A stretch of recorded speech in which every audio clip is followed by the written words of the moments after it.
Close your eyes. Imagine you're lying in bed. It's 3 a.m. You hear scratching inside your walls.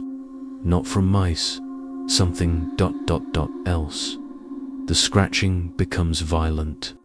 Your bed starts to shake. And then you realize something is watching you. Something that shouldn't exist. This isn't fiction. This happened. And what came next would inspire the most terrifying film ever made. What's up, everyone? Welcome back to the channel.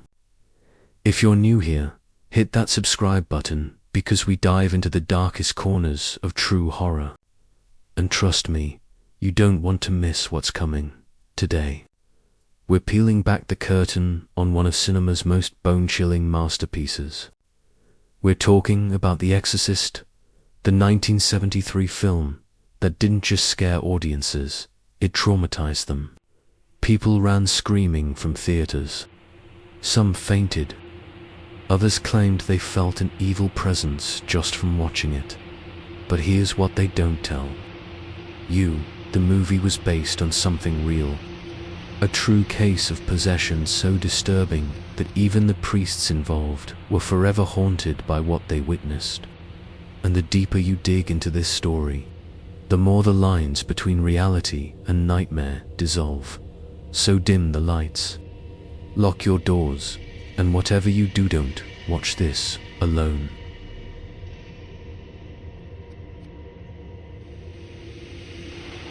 December 26, 1973. The Exorcist explodes onto screens, and cinema is never the same again.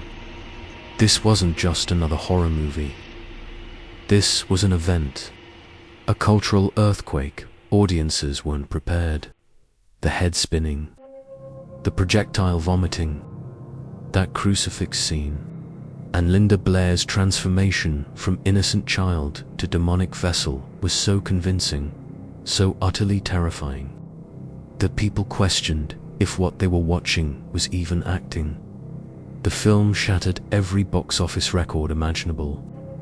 It became the first horror film ever nominated for Best Picture at the Academy Awards. But more than that, it reached into something primal in the human psyche. It tapped into fears we didn't even know we had. Why was it so effective? Because director William Friedkin and writer William Peter Blatty understood something fundamental. Real horror doesn't come from monsters or real horror comes from the violation of innocence, from the corruption of something pure, from the possibility that evil, true, supernatural evil, could invade your home and steal your child's soul. Linda Blair was only 14 years old when she portrayed 12-year-old Regan McNeil. Think about that. A child playing a child possessed by a demon. Her performance was so raw, so visceral, that it didn't feel like performance at all. The guttural voice, the contorted body, the dead, hollow eyes staring into the camera, into you, and audiences lost their minds. Theater owners reported people vomiting in the aisles, fainting, running out in tears. One woman sued Warner Brothers, claiming the film caused her to have a miscarriage. Several people were hospitalized for heart problems. The Catholic Church saw a massive spike in requests for exorcisms, real exorcisms from terrified believers convinced demons were among us. But here's the question that haunted everyone who saw it. Could this really happen? Could a child actually become possessed by a demon? William Peter Blatty said yes, because he knew something the audience didn't.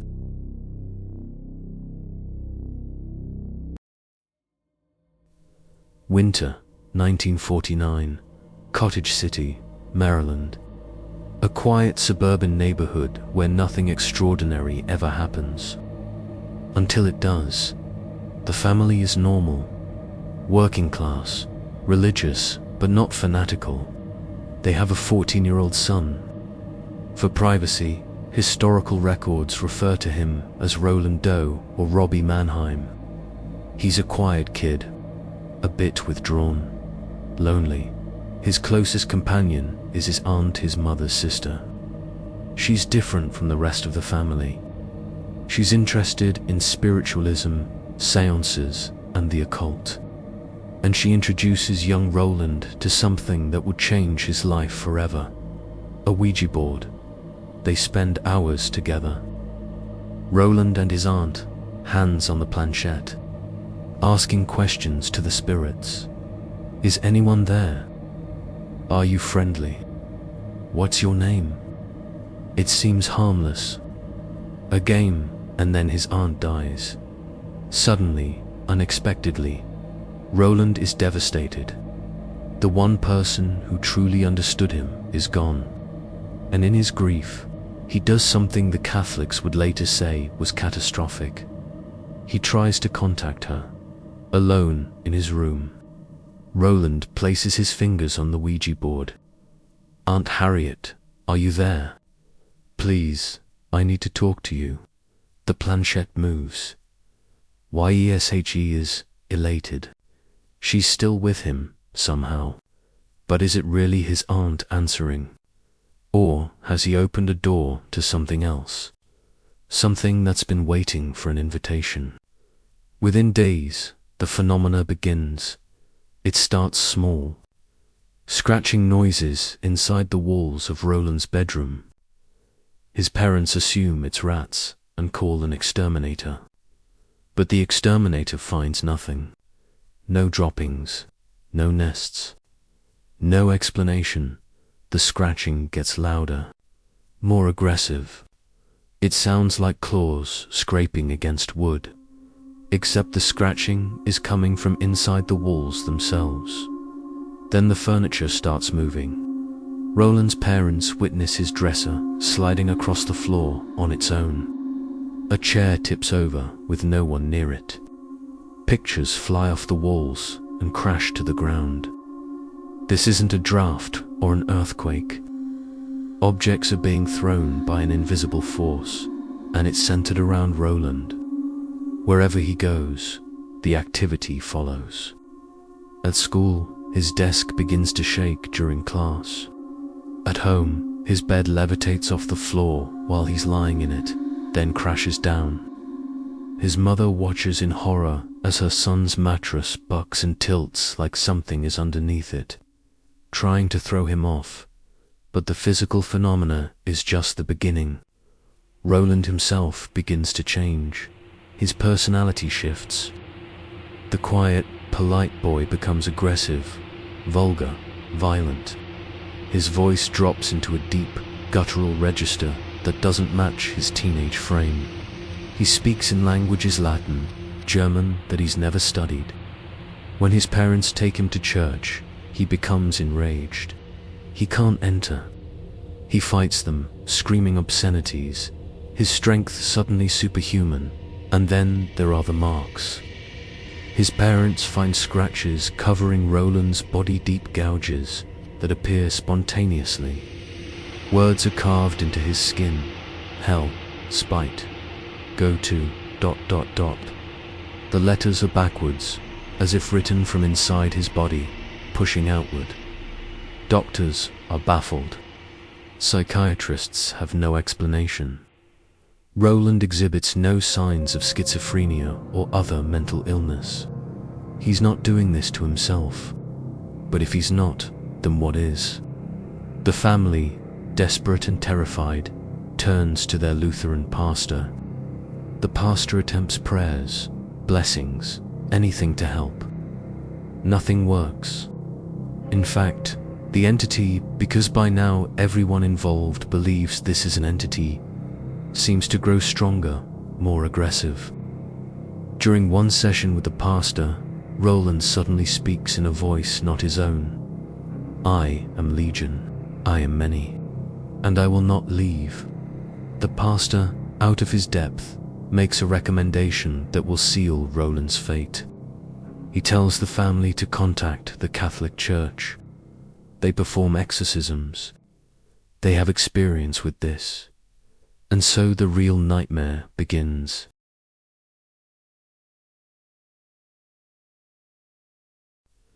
The Catholic Church doesn't take exorcism lightly. It requires approval from a bishop. Evidence must be presented. All medical and psychological explanations must be exhausted first. Possession is considered the absolute last resort explanation, only invoked when nothing else fits. But Roland Doe's case is different. The documentation is extensive.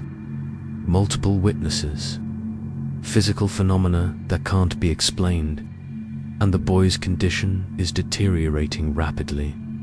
The Archdiocese of St. Louis grants permission. A team of Jesuit priests is assembled, led by Father William S. Baudouin, with assistance from Father Raymond Bishop and Father Walter Hutt.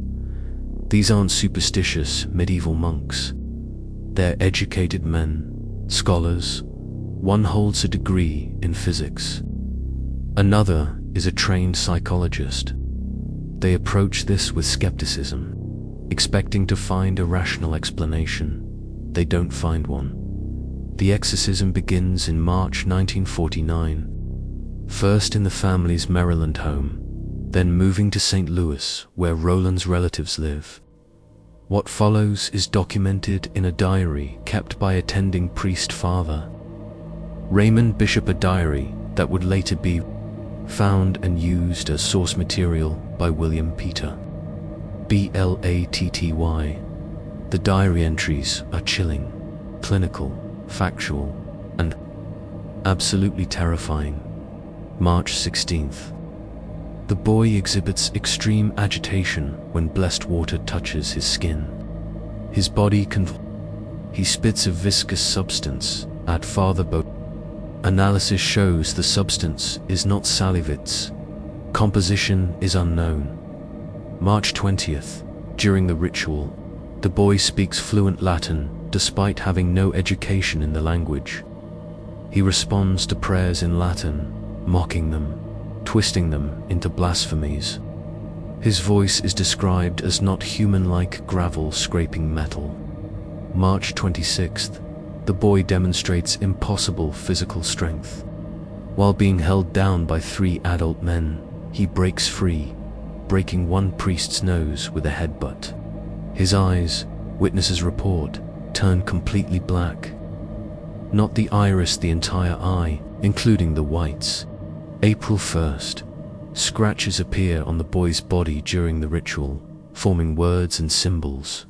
Father Halloran later describes watching letters carve themselves into Roland's chest in real time, the skin splitting open as if cut by an invisible blade. Medical examination finds the wounds cannot be self-inflicted based on their location and angle. April 4th. The mattress incident. All 3 priests witness Roland's mattress shaking violently, then levitating approximately 3 feet off the floor and rotating in mid-air before crashing down. The room temperature drops to near freezing. Their breath becomes visible. The smell of sulfur fills the air. The entity speaks. It reveals information about the priests' lives that Roland couldn't possibly know. Private sins, secret shames. It tells Father Baudouin about a crisis of faith he experienced years earlier, something he never told anyone. It describes Father Halloran's dying mother, mentioning details about her illness that are accurate but unknown to the family yet. The psychological warfare is brutal. The entity alternates between Roland's voice and its own. It makes the boy say terrible things to his parents. It threatens to kill him, to make him commit suicide. It promises that Roland will burn forever, that his soul already belongs to hell. For 20 sessions, spanning nearly 2 months, the battle continues. Roland barely sleeps. He can't eat. His body is covered in scratches, bruises, and unexplained marks. The priests are exhausted, traumatized, questioning their own sanity. Is this real? Can this be real? And then, on the night of April 18th, something changes.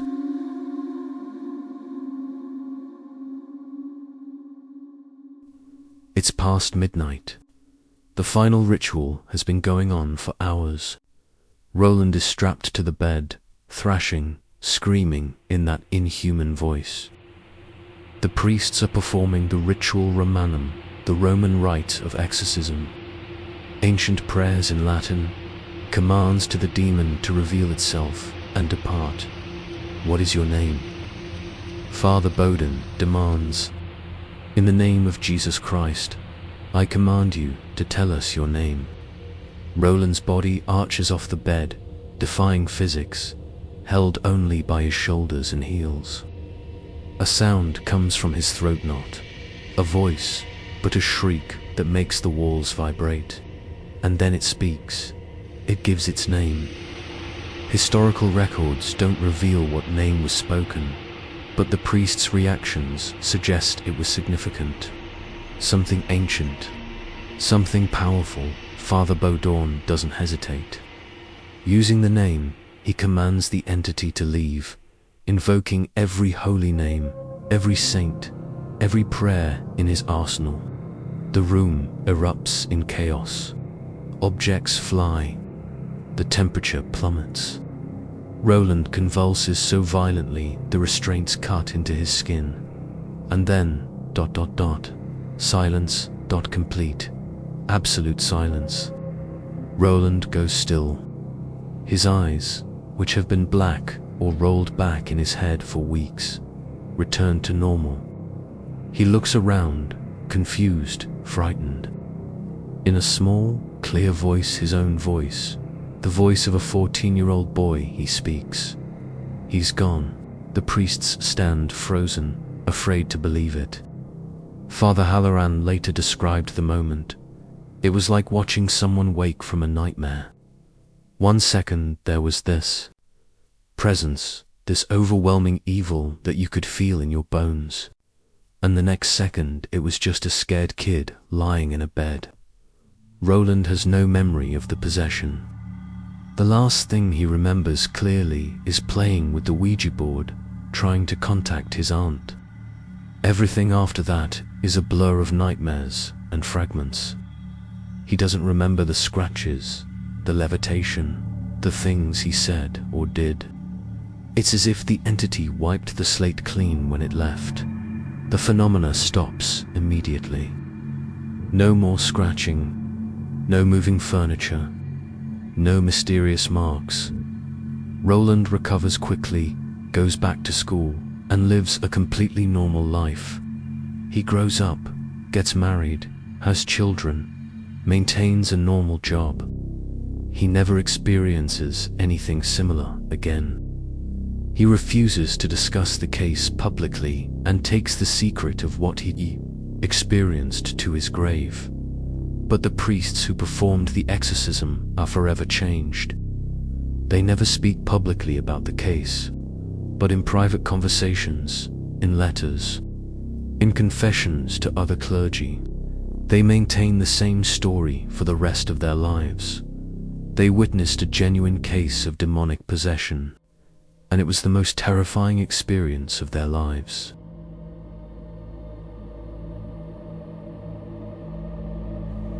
William Peter Blatty first heard about the Roland Doe case while attending Georgetown University in 1949. A newspaper article mentioned a boy in Maryland receiving an exorcism. The story fascinated him, but it wasn't until years later, in the late 1960s, that he decided to investigate. Blatty tracked down sources. He found the diary kept by Father Raymond Bishop. He interviewed people who were there, including Father Hal.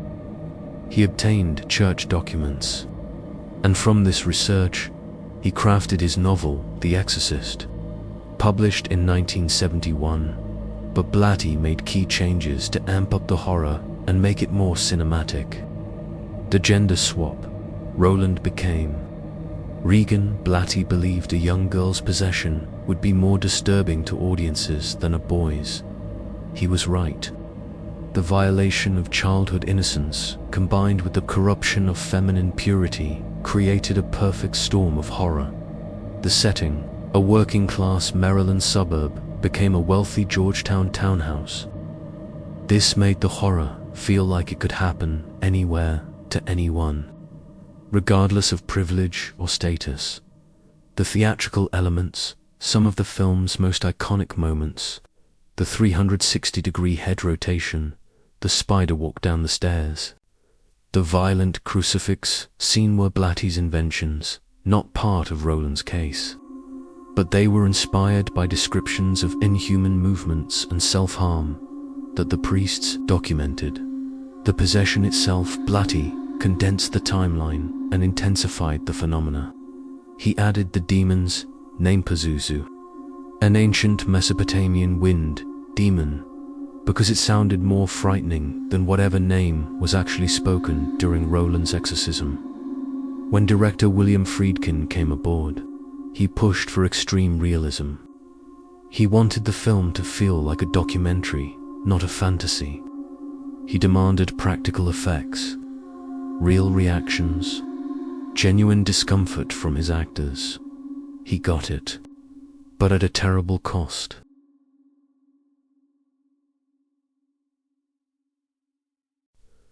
If you believe in curses, then the production of The Exorcist was cursed from day one. The list of accidents, injuries, and deaths is so extensive that it defies statistical probability. The fire. During production, a mysterious fire broke out on set, destroying most of the McNeil house interior. Investigators couldn't determine the cause, but here's the thing that made everyone's blood run cold. Regan's bedroom, where the exorcism scenes were filmed, was completely untouched. The only room that survived.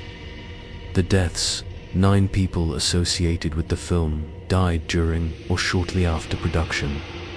Jack McGowan, who played the drunk director Burke Dennings, died of flu complications before the film's release.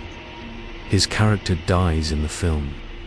Vasiliki Maliaros, who played Father Karras's mother, died of natural causes before seeing the completed film. Her character also dies.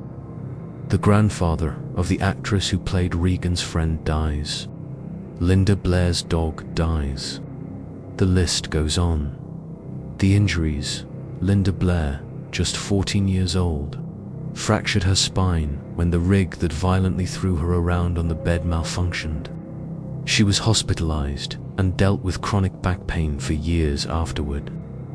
Ellen Burstyn, who played Regan's mother Chris, suffered a permanent spinal injury during a scene where she's thrown across the room by the possessed Regan.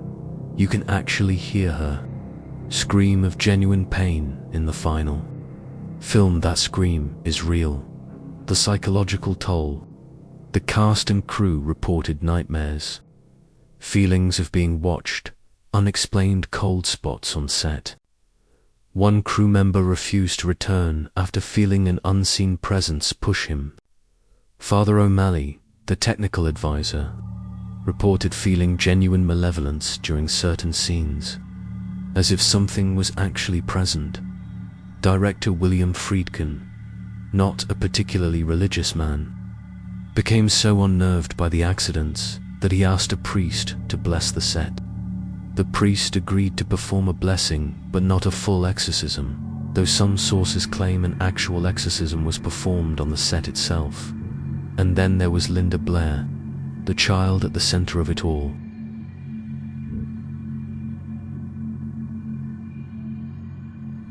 Linda Blair was 13 when she was cast as Regan McNeil.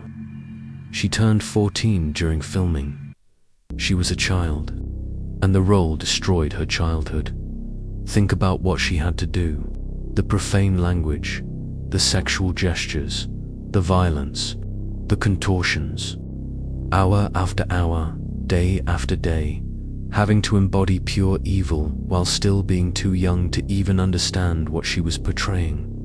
The makeup process alone was torture.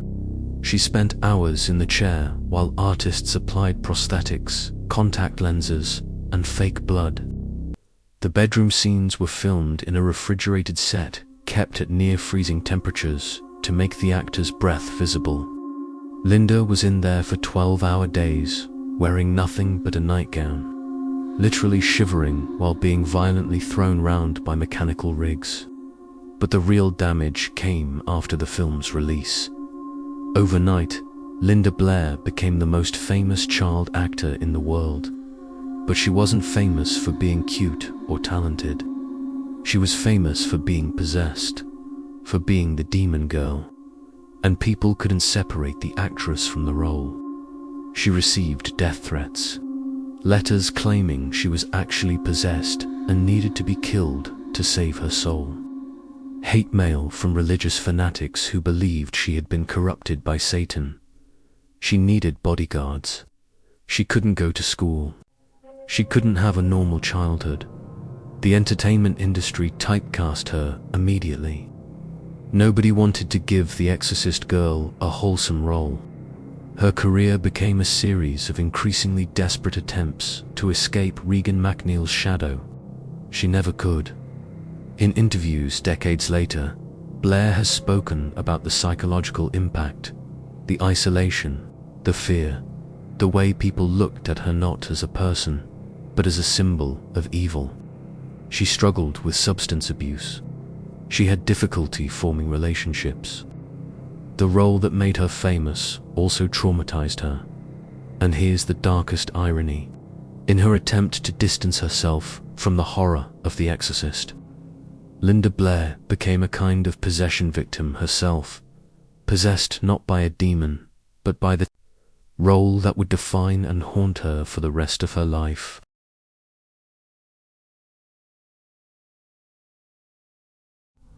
So what really happened to Roland Doe in 1949? And by extension, what was The Exorcist really about? The skeptics have compelling arguments. Roland was a troubled adolescent who had just lost his beloved aunt. He was going through puberty, a time of psychological upheaval. The phenomena could be explained by poltergeist activity, often associated with teenagers, particularly those experiencing emotional turmoil.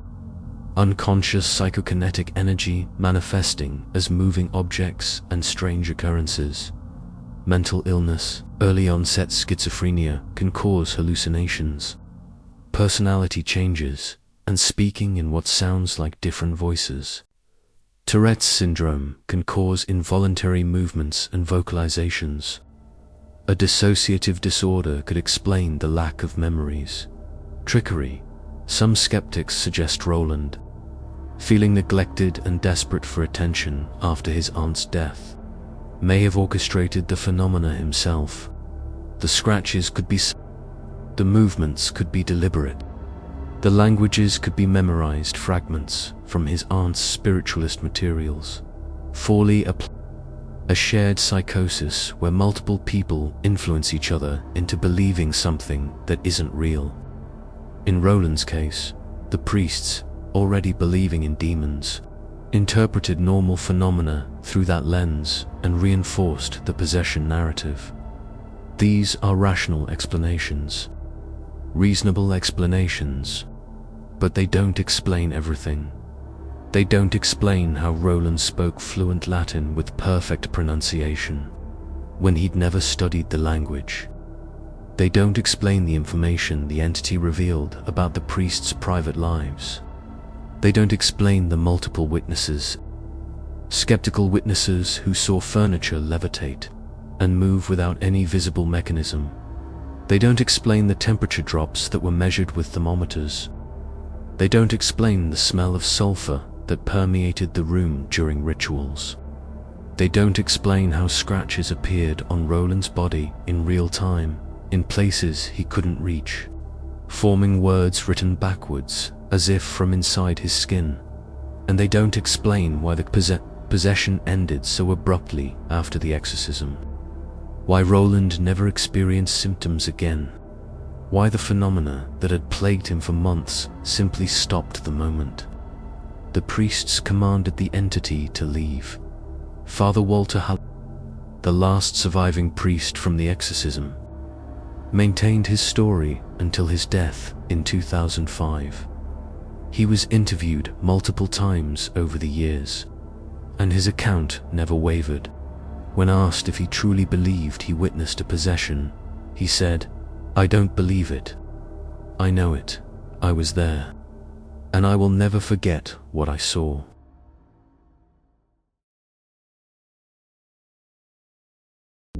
So here we are, 76 years after Roland Doe's ordeal, and 52 years after The Exorcist terrified the world. And the question remains, what do you believe? Was it mental illness? Trickery? Mass hysteria? Or was it something else? Something darker? Something that suggests our scientific, rational world is not as complete as we'd like to think. The power of The Exorcist, both the real case and the film, lies in its ability to shake our certainty, to make us question, to remind us that there are things in this world that we don't understand, and maybe we're not supposed to understand them, because at its core, this story is about invasion. The violation of the most sacred space, the home, and the corruption of the most innocent vessel, a child. It's about the helplessness of parents who can't protect their children from an enemy they can't see or fight. It's about faith tested in the face of overwhelming evil, and it's about the possibility that evil is real. Not metaphorical, not psychological, but actual, tangible, supernatural evil that can reach out from whatever dimension it inhabits and touch our world. That can touch us. That's why The Exorcist remains the most terrifying film ever made. Not because of the special effects, or the makeup, or the shocking imagery, though those certainly helped, but because it dares to suggest that the things we fear in the dark, the presence we feel when we're alone, the scratching in the walls at 3 a.m., might be real. William Peter Blatty, who passed away in 2017, spent his entire life defending the reality of the Roland Doe case. He believed possession was real. He believed demons were real. And he believed his film wasn't just entertainment, was a warning. Father William Doe, who led Roland's exorcism, was asked late in his life if he would do it again. He said, "Yes, because that boy needed help, and we were able to help him. But I pray I never have to face something like that again." Some things are too terrible to witness more than once in a lifetime. Roland Doe himself, his real name known to very few, lived into old age and died in 2020, taking his secrets with him. He never spoke publicly about his experience. His family never confirmed or denied the story. He simply lived a quiet, normal life, as if those months in 1949 never happened. But they did happen. Something happened to that 14-year-old boy. Something that terrified a team of educated priests. Something that inspired a novel, a film, and decades of nightmares. So tonight, when you're lying in bed and you hear a noise in the dark, and you feel that primal fear that something is watching you, remember Roland Doe. Remember Regan McNeil, and remember that sometimes the scariest stories are the ones that claim to be true. Thanks for watching, everyone. This one got under my skin while researching it, and I hope it got under yours too, the best horror way possible. Let me know in the comments. Do you believe the Roland Doe case was a genuine possession, or is there a rational explanation? Have you ever experienced anything that made you question what's possible? I read every comment, and I love hearing your thoughts and your own stories. If you enjoyed this deep dive into true horror, smash that like button, subscribe to the channel, and hit the notification bell so you don't miss our next investigation into the darkest corners of reality. And remember, keep the lights on. Until next time, stay scared.